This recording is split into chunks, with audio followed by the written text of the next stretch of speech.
Well, Milwaukee has had a history of segregation, and what segregation usually leads to are pockets of poverty throughout the city.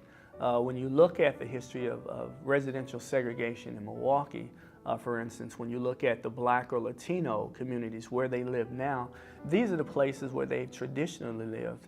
Not because they chose to live in those particular places, but because they were isolated in those places because of policies that the federal government had. For instance, the Federal Housing Authority drew maps of major cities, and they drew red lines around areas that were considered to be undesirable.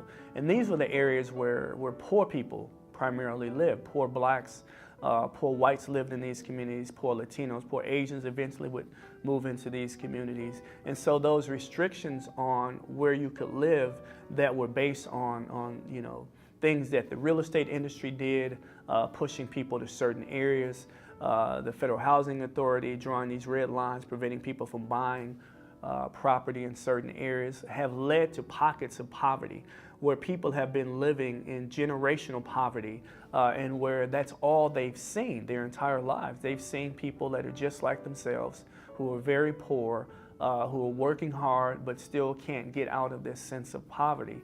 And so within these poor communities in Milwaukee, it's very difficult for people to come in and convince these people that you have an opportunity to live in these other different places, because where you live is basically based on how much money you have.